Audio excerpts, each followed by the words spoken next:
in the year when I was born, which was 1932, the first racist prime minister took office in Hungary, something like 2 weeks before I was born. And 3 months after I was born, in Germany, Hitler became chancellor. Entrainment of Jews for the purpose of deportation was preceded. In fact, it's the tail end of a process which was in 2 parts. The first part was shutting Jews into ghettos. The process was that Jews were encapsulated. In the case of the ghetto in which I was, the ghetto was sealed more tightly than any prison would be. The gendarmes isolated a group, and in our case it turned out to be 87 people, a group for each of the cars of the 47-car-long train. That train, you know, it's half a mile long. It's a long, long train. Well, so there were these groups of Jews in front of each train, and you had to mount the train, and they fell on top of each other, and in the meantime, from behind, the gendarmes were not just pushing, they were beating you, they were swearing at you. So people were trying to get on top of the train. Those that managed to mount the train, which was high up from the ground, were on the ground of the train with their bundles, and others were on top of them, and people were trampling on top of each other. And ultimately, all 87 of us managed to get on the train, and by then some were injured by each other because people were climbing on top of one another. That's the way in which we got onto the car. Our trip was 5 days long, in fact, 4 days and 5 nights long, longest of any of the ones that I have heard before. There was no food and no water. Some people, some records quote that people died of hunger. You didn't. You died of thirst. You died of dehydration. Before we arrived at the far end was the period of some people losing their mind, presumably because of dehydration. They were raving, they were shouting, they were tearing their hair out. There must have been 4 or 5 or even more people in that wagon who behaved in unspeakable ways, even being violent towards others. They were fighting if they had the strength. And then later on they appeared to regain themselves after we had arrived, because it was dehydration. Our first place of arrival was Strasshof. It was a transit camp. It was like a slave market. 300 people for this factory or whatever. Well, we found ourselves in a state-owned farm in the north of Vienna.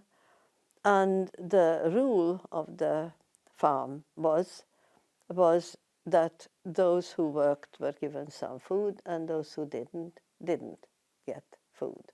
And I suggested to my family that we lied that I am 14. From 14 you were of working age. So if I lied that I am 14, I can join the workforce and get another portion of food to be divided among the members of the family.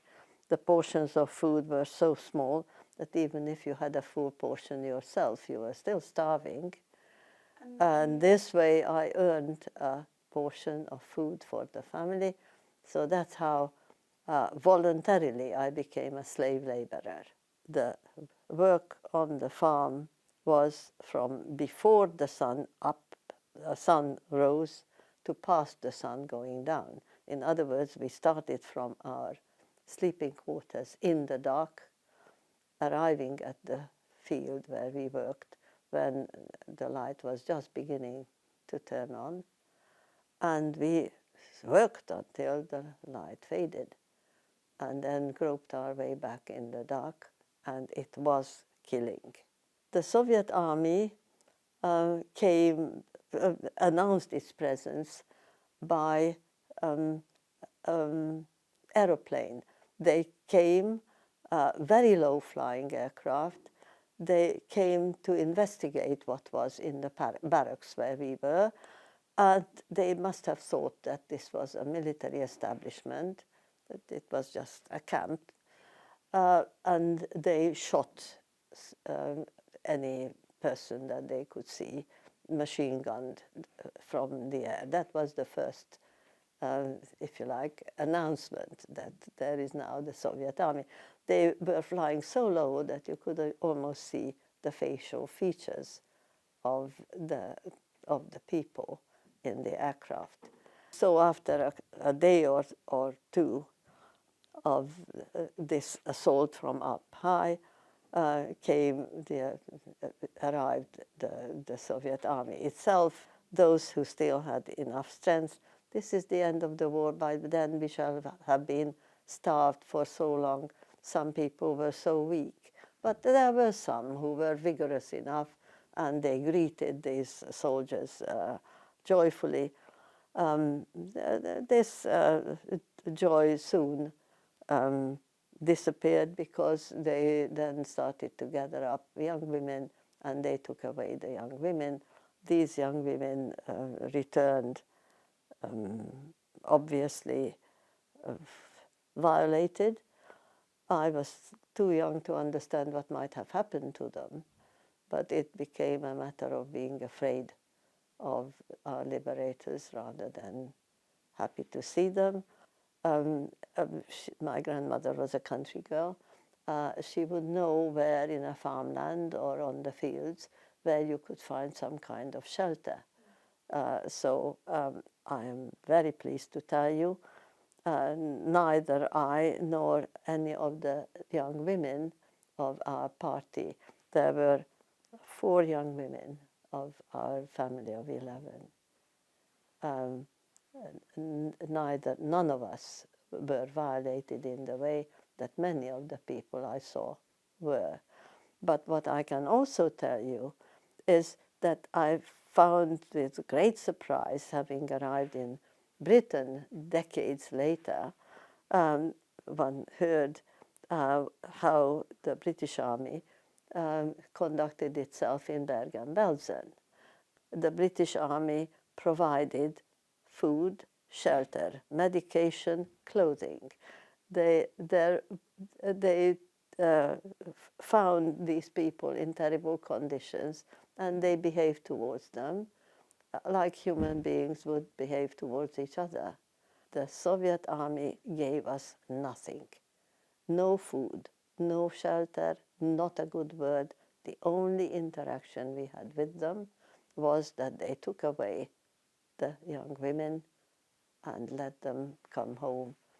As far as I know, none of them died by the treatment they received from these soldiers. There was one exception, no, 2 exceptions I can quote. One is that sometimes they would give a little piece of bread or something to a child. And we had, in my family, we had toddlers, and sometimes a soldier would give a bite of bread to a child. That I know. I tried to research, I wrote my autobiography, I tried to research what happened to our train, and I was convinced, yes, it was reversed. The direction of travel you can sense. Likewise, you could, when the whole thing goes the other way, because suddenly you are now in the direction of travel, whereas before you were behind the person next to you. So it was, you could feel that the train was reversed. Well, we didn't know why. It is later on investigated. It is being investigated now in detail by Professor Pyle, a friend of mine. And it turns out the train was miscounted. It was counted twice.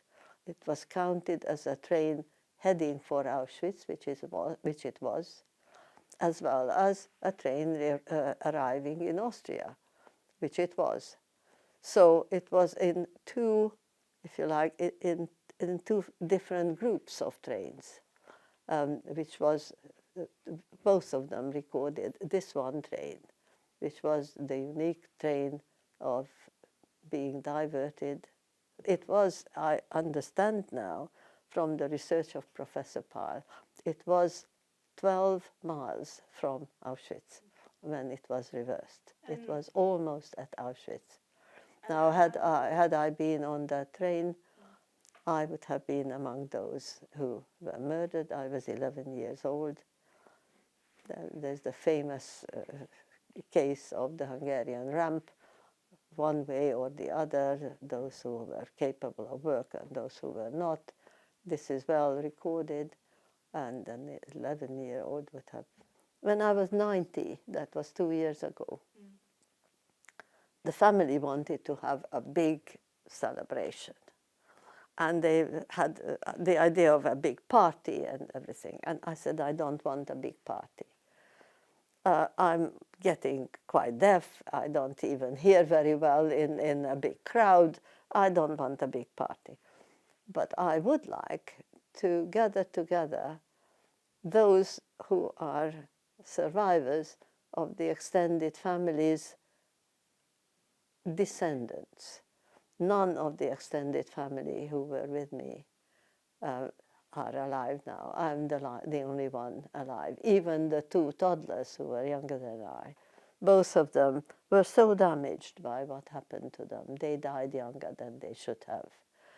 So I am the sole survivor. But there are descendants. And we all assembled there in Vienna.